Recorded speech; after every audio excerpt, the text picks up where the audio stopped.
드리겠습니다. 아버지 하나님, 저희들을 다시 주의 성도로 불러주심을 감사합니다. 병마 많은 세상에 이만큼 건강하게 하시고 모든 것이 암울하고 답답하고 절망스러운 일만 또 그런 소식만 들려오고 있건만 우리가 믿음을 가지고 오늘도 주님 앞에 나와 기도하며 문제의 뜻을 주 안에서 해석하며 또 이것을 넘어서 저 앞에 있는 약속의 땅을 바라보기도 하시고 어두워지는 세상에서 점점 깊어지는 어두움을 보면서 가까워지는 아침을 생각할 수 있는 믿음의 사람으로 오늘 아침 복 살게 해주심을 진심으로 감사합니다. 하나님 아버지, 이렇게 한 시간 한 시간 주님 앞에 나옴으로 해서 우리의 심령이 점점 더 밝아지고 더 강해지고 그리고 더 확실한 소망에 살아갈 수 있게 하옵시며 더 신령한 사람으로 살게 하여 주시옵소서.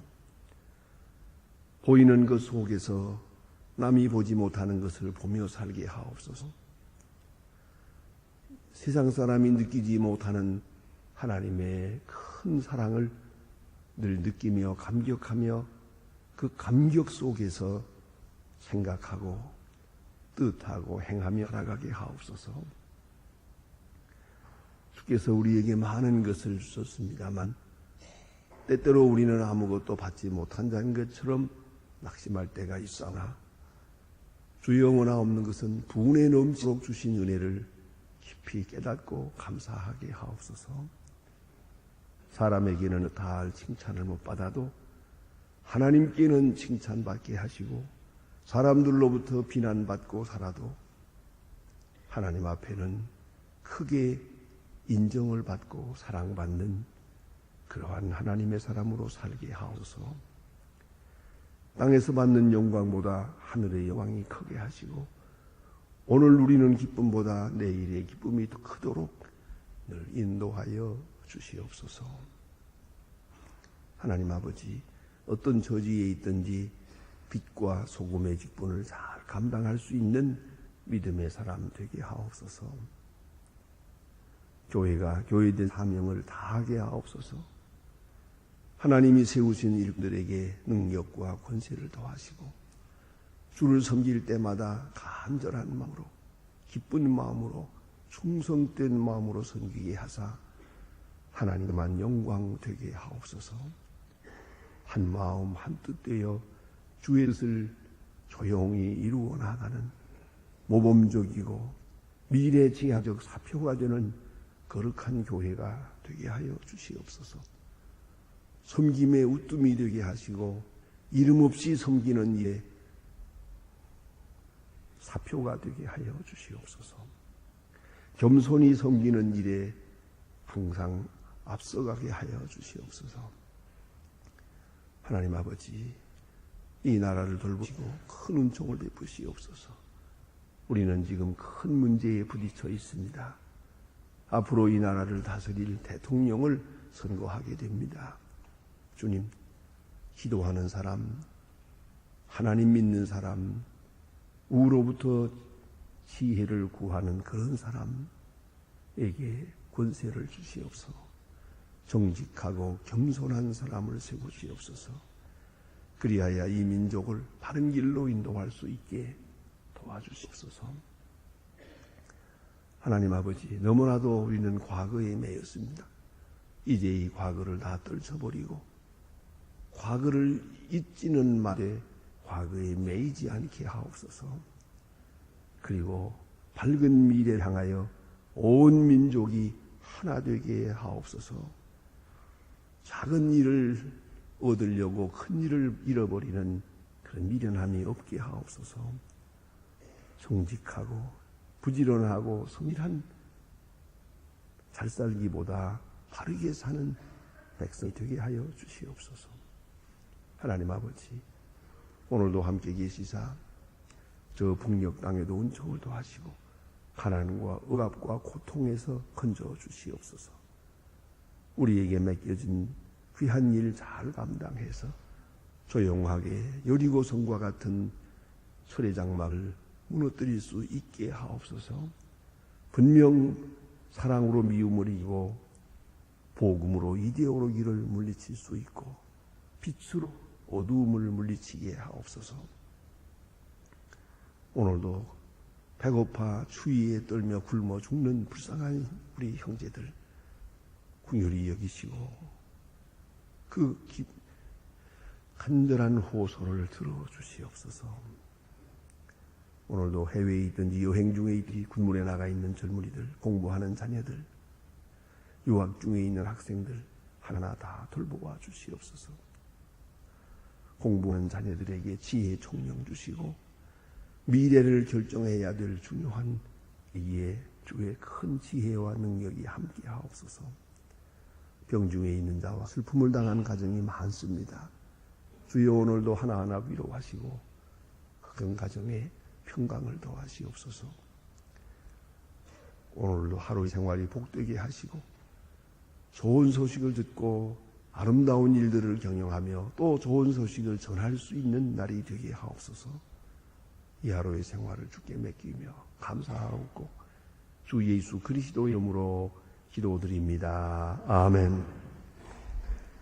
하나님의 말씀 계속해서 보겠습니다. 누가복음 19장입니다.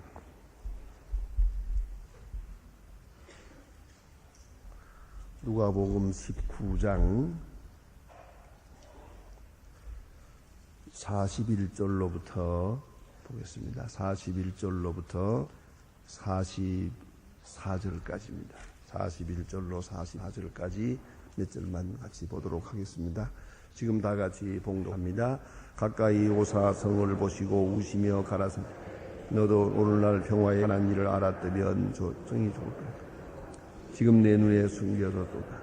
날이 이르러 내 원수들이 토송을 쌓고 너를 둘러 사면으로 가두고 또 내 그 가운데에 있는 자식들을 땅에서 돌 하나도 돌 위에 남기지 아니하니 이는 결코 받은 날에 너희가 알지 못함을 이나라 하시더라. 아멘.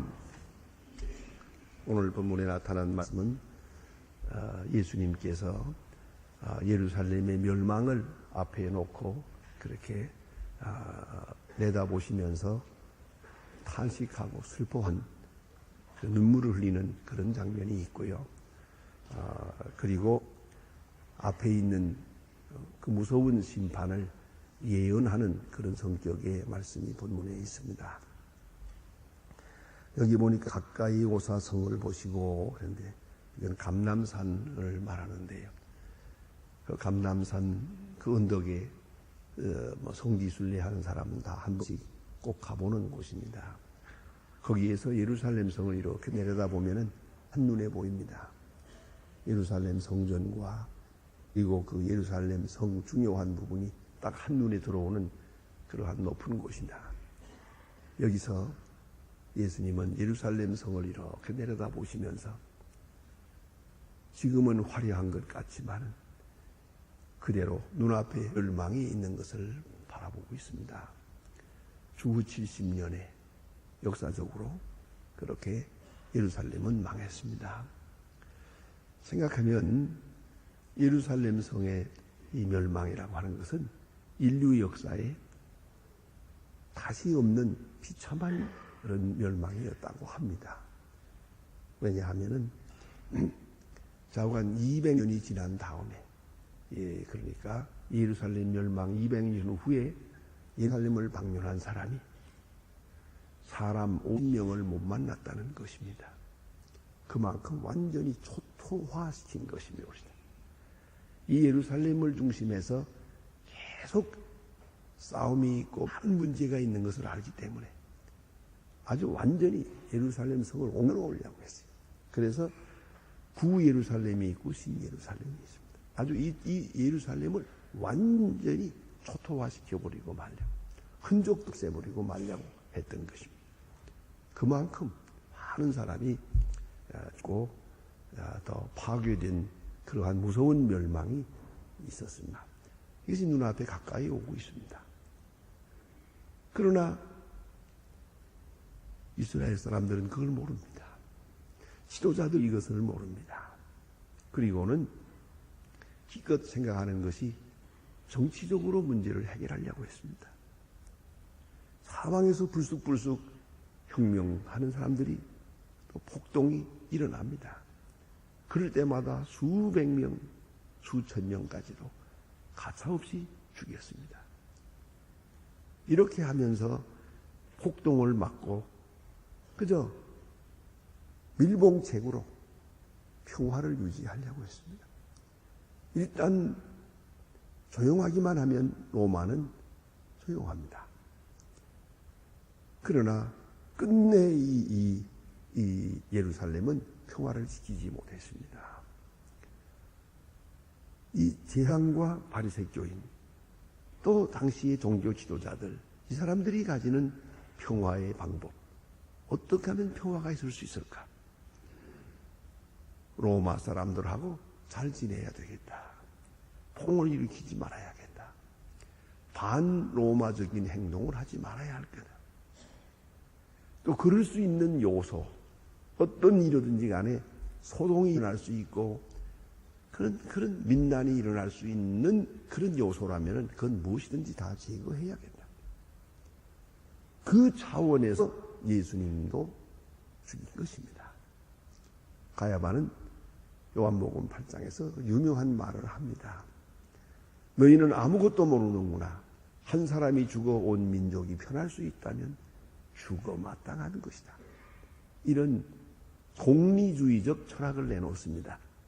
한 사람이 죽어 온 민족이 평안할 수 있다면 의인이야 불인이야 선이냐 악이냐 가릴 것 없다.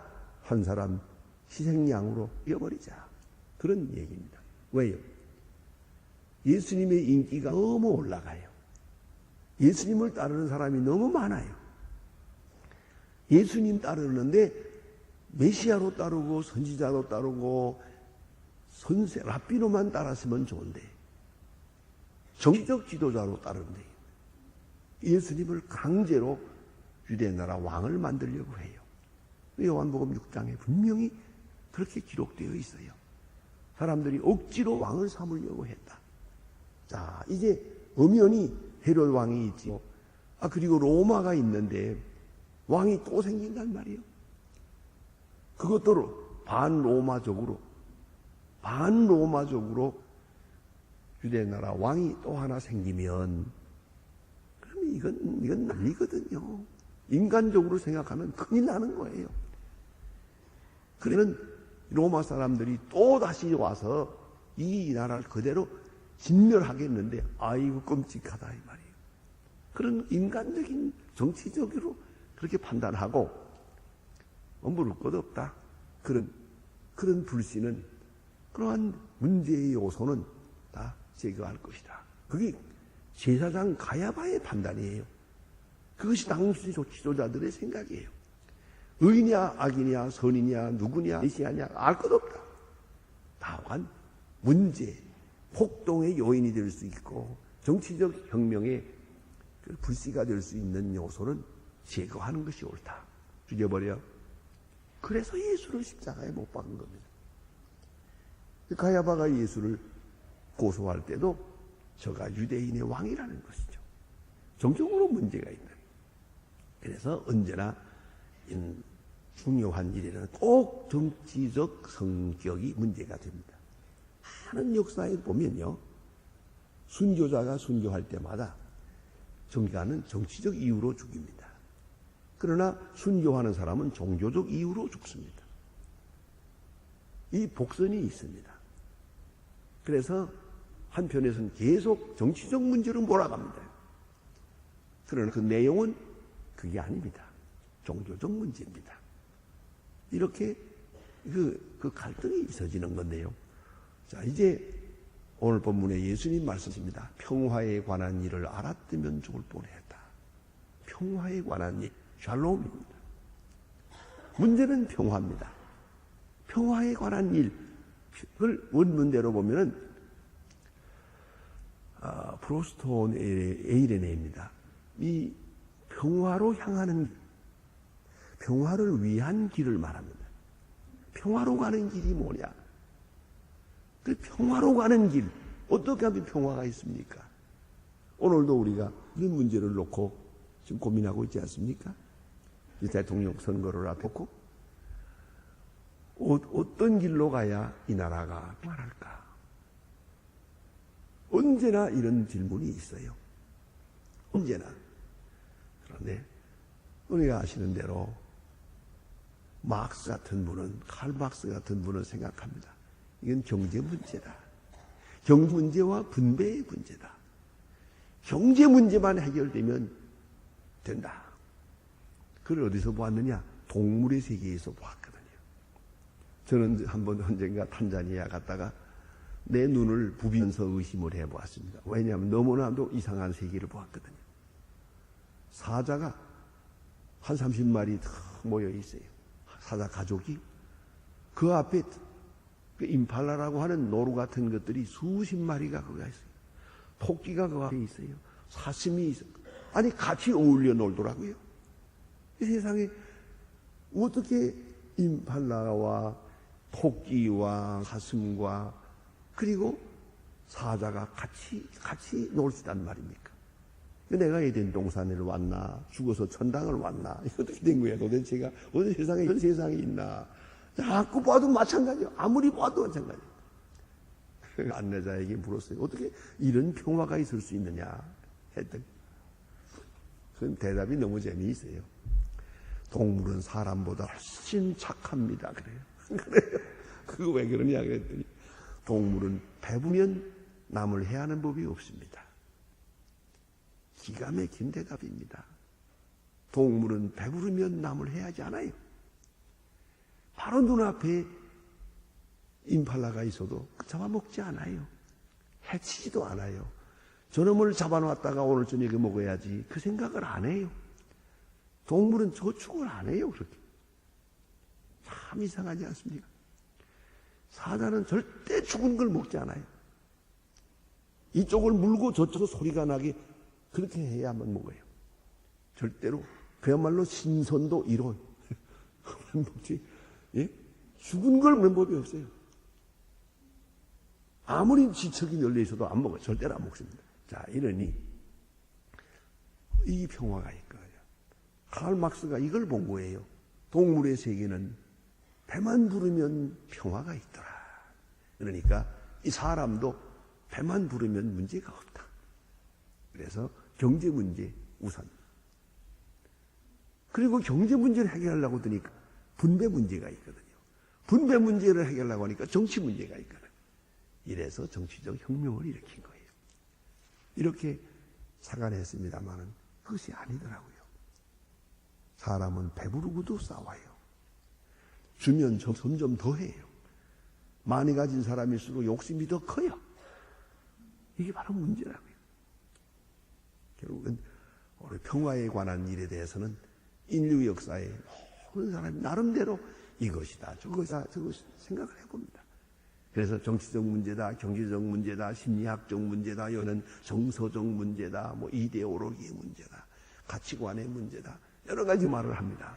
또 생각 노력을 합니다. 그러나 오늘 분명히 예수님은 말씀하십니다. 내 눈에 숨겼도다. 내 눈에 숨겼도다. 숨겨졌던 거예요. 평화에 관한 일이 숨겨졌어요. 이제는 알 수 없게 돼버렸어요. 이게 중요합니다. 그런 거로 예수님은 예루살렘 성의 멸망을 멀리 내다보시면서 울었어요.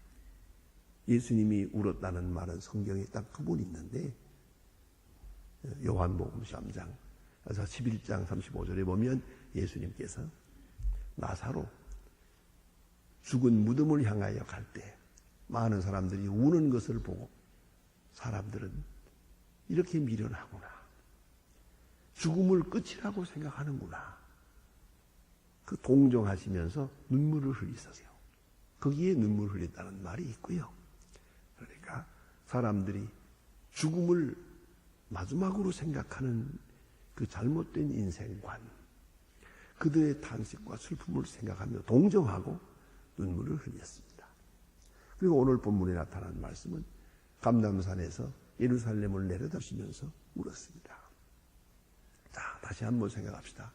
여러분, 평화에 관한 일을 알고 계십니까? 평화로 가는 길이 어디 있습니까? 제가 옛날에 학장 일을 좀 보았습니다.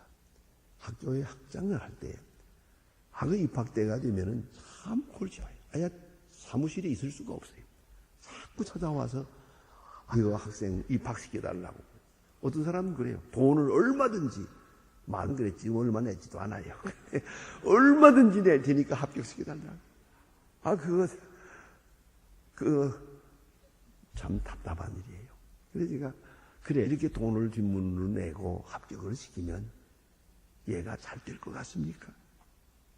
그리고 얘가 앞으로 커서 결혼을 하고 아이를 낳아서 아이들을 가르칠 때 무슨 말을 할 수 있겠습니까? 이게 한 번 여기서 빗나가면 얘 일생이 망가집니다. 이거는. 이게 엄청난 일인데 그까지 입학하고 안 하고 이게 뭐 그렇게 중요합니까? 그래도 여러분 말 마세요. 그저 합격만. 아이고, 답답한 부모들을 보았어요. 이게 저러니까 저 아이들이 저렇게 저 모양이 됐지. 내가 속으로 그렇게 생각했습니다. 말은 못하지만 그런 순간은 평화에 관한 일. 자, 간단히 생각합시다. 어떻게 하는 게 자식을 위하는 겁니까? 이 자식의 장래를 어떻게 하는 게 위하는 겁니까? 주는 겁니까? 뺏는 건가? 자, 어떻게 하는 게 잘하는 것입니까? 평화에 관한 일. 나 자신에 대해서 그래요. 오늘 내가 어떻게 하는 것이 먼 미래를 향한 샬롬을 이룰 수 있는 것입니까? 그런데 내 눈에 숨겼도다 그러죠. 이 숨겨진 때가 문제가 있어요. 몰라요. 그 다음에 막무가내예요. 알 수가 없어요. 암담해집니다. 이제는. 그리고 평화에 관한 길이 아니고 오히려 망하는 길을 가고 있어요. 내가 어느 때 한번 신문에 보니까 복권 당첨은 복이 아니었다. 그렇게 제목이 나왔더라고요. 복권에 당첨돼가지고 아주 일가족이 다 망했어요. 복권 당첨, 복이 아니었다. 복권 사지 마세요. 그건 국가 시책으로도 잘못된 거고요. 그 사심이라는 게 복권에서 통해서 돈을 벌겠다. 그래, 팔자를 고치겠다. 이게 말이나 되는 겁니까? 어떻게 그런 정도밖에 합니까? 게다가 엄청나게도 남을 죽여서 남 것을 빼앗아서 한탕해서 그래서 운명을 개척하겠다고요? 이게 말이나 되는 겁니까? 평화에 관한 일 저들은 모르고 있어요. 아주 몰라졌어요. 어두워졌어요. 암담해지고 말았다. 결국 멸망으로 치닫고 있어요. 평화를 지향하면서 멸망으로 가고 있어요. 평화를 소원하면서 멸망으로 가고 있어요. 샬롬을 바라보면서 죽을 길로 가고 있는 거예요. 어이없게도 사람은 생명의 길을 가지 않고 죽음의 길을 가고 있어요. 멸망의 길로 자초하고 있어요. 이게 얼마나 답답한 일입니까? 그래 예수님께서 눈물을 흘리셨습니다. 이걸 잊지 마야 합니다. 오늘도 많은 사람이 잘 살려고 하고 평화로우려고 행복하려고 합니다만은 행복의 길이 어디 있습니까? 그 길을 모른단 말이죠. 그 길이 숨겨졌다는 것이죠. 영의 눈이 어두워졌어요. 욕심으로 가려워졌어요. 이 지은 죄와 불안과 공포와 피해의식과 잘못된 것으로 인해요. 그 지혜가 흐려졌어요. 눈이 흐려졌어요. 자, 얼마나 어이가 없습니까? 평화를 위해서 예수를 죽인 거예요. 평화를 위해서 예수를 죽인 거예요. 자, 이제 예수님께서 말씀하십니다. 평화에 관한 일을 알았다면 좋을 뻔했거니와 너의 눈에 숨겨져라 하고 탄식합니다. 결국은 예수를 죽이고 그 결과로 주후 70년에 이 말씀하신 후 30년 후에 예루살렘은 초가됩니다. 아직까지도 복구하지 못한 것입니다. 무서운 재앙과 멸망의 아주 중심부가 됩니다. 징언지가 됐습니다. 자, 우리 생각해 봅시다. 그래서 예수님 그대로 말씀합니다. 원수들이 토성을 쌓고 너를 둘러 사면으로 가두고 토성을 쌓고 두고. 예루살렘은 사연적 요새입니다. 그렇기 때문에 그대로 놓고는 진공할 수가 없어요. 그 옆에다가 토성을 쌓는 거예요. 그래서 토성을 쌓아가지고 기어 올라간 거죠. 그건 가서 보면 알 수가 있습니다. 그렇게 돼 있어요. 이렇게 해서 예루살렘을 멸망시켰다. 그걸 내다봅니다. 자, 보세요. 앞을 바라보는 사람은 오늘 탄식하지 않습니까? 보다도 먼 미래 봐야 돼요. 보다도 먼 미래를 보고 오늘을 살아야 됩니다. 예루살렘 사람들은 당시에 먼 미래를 보지 못하고 깊은 세계를 보지 못하고 앞에 있는 사건만 보고 밀봉하려고 들었어요. 그래서 문제의 인물 예수를 제거하려고 했습니다. 그것은 멸망의 길이었습니다. 그건 사는 길이 아니고 다 죽는 길이었습니다. 그대로 예수님께 회개하고 예수를 영접하고 예수를 따랐으면 얼마나 오련만 저들은 평화에 관한 일을 알 수 없었습니다. 오늘도 우리가 다시 한번 생각합시다. 참 평화의 길이 어디 있느냐고. 기도하십시오.